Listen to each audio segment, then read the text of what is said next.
Alright, here's the old man again. The other day we started reading the book The American Covenant by Marshall Foster. We read Forward by Kirk Cameron. We are going to delve into the introduction. It's quite interesting, actually. I might read the whole thing, I might not. It all depends on how long it takes me to read it because Facebook, I can normally post it all, YouTube post it all, but sometimes Instagram won't do it because I guess it was too long. So we'll see how long this takes. Many people in America today feel trapped in a slowly sinking ship. They see crushing taxation, despotic regulations, and shutdowns eating their incomes and future dreams. Most Americans still share a Judeo-Christian view of life, yet they are seeing the traditional values driven from the public square. For centuries, these values have been understood as the foundation of America's freedom and prosperity. But in recent decades, a small elite appears to be imposing a destructive secularization of our nation. To understand our present condition, we need to come to grips with the fact that for the last 150 years, we have fallen away from the original American covenant of our founders. Most of us are so far away from let me say this again, I'm sorry. Most of us are so far away from it that we are unable to remember that it existed and formed the foundation of our nation.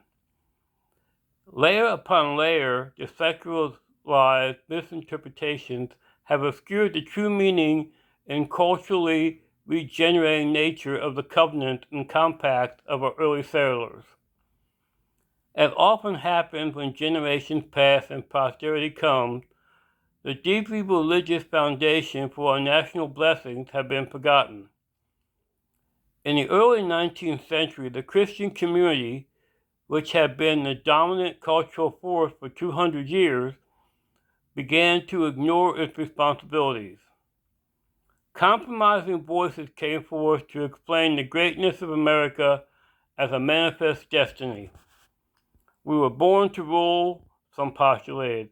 Others said we were a chosen people.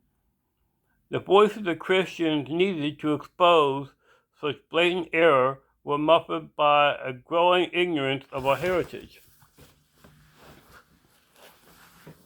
Establishment politicians and others have tried for decades to rally the American patriot under the banner of a secular democracy, the Great Society, or to call to fundamentally change America. But all these attempts have failed or will fail to unite our people and restore the nation, for they are built upon the shifting sands of secular humanism or cultural Marxism. They are leading us into a potentially violent division and the collapse of our civilization. We as a people have forgotten that our foundations were laid upon the Rock of Ages. Daniel Webster acknowledged this truth. Speaking at Plymouth, Massachusetts on December 22, 1820, at the bicentennial of the founding of Plymouth, he ended his address with the vital importance of remembering what makes the happiest society. Finally, let us not forget the religious character of our origin. Our fathers were brought hither by the high veneration of the Christian religion. They journeyed by its light and labored in its hope. They sought to incorporate its principles with the element of their society, and to diffuse its influence through all the institutions, civil, political, or literary. Let us cherish these sentiments and extend this influence still more widely, in the full conviction that that is the happiest society which partakes in the highest degree of the mild and peaceful spirit of Christianity. What is a covenant? The word covenant is not in common usage today as it was in the time of our founding. A covenant is a solemn agreement or sacred promise, signed or not, between God and an individual or individuals, a church, or a nation. Our founders understood the power of covenants because they were biblists. I'm probably saying it wrong. They knew that God would inevitably act in accordance with His word if the human covenanter would obey His word. They also knew that this truth or blessing was applicable to a nation as well as to an individual. Deuteronomy 7:9 says, "Know therefore that the Lord your God is God, the faithful God who keeps covenant and steadfast love with those who love Him and keep His commandments to 1,000 generations." The American Covenant. The covenants of our colonists and founders reveal the fundamental reason America has been blessed.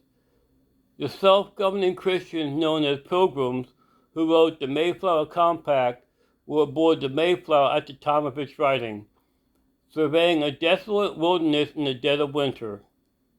Persecuted in England for their religious convictions, they had spent 12 difficult years of exile in Holland, and had at last arrived on the wild New England coast to begin a colony for the glory of God. But even as the Mayflower rode at anchor, they knew that before setting foot in the New World, they had to draw up this covenant before God. They knew that they could not launch their colony until there was a recognition of God's sovereignty and the need to obey Him. They wrote the Mayflower Compact in the captain's cabin on board the Mayflower, and the Mayflower Compact is America's first great constitutional document. We're going to stop right there, and we'll continue next time with that.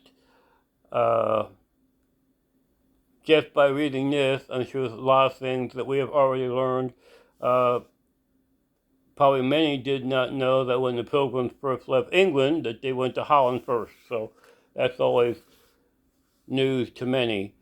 So we will continue on next time in the introduction with the Mayflower Compact.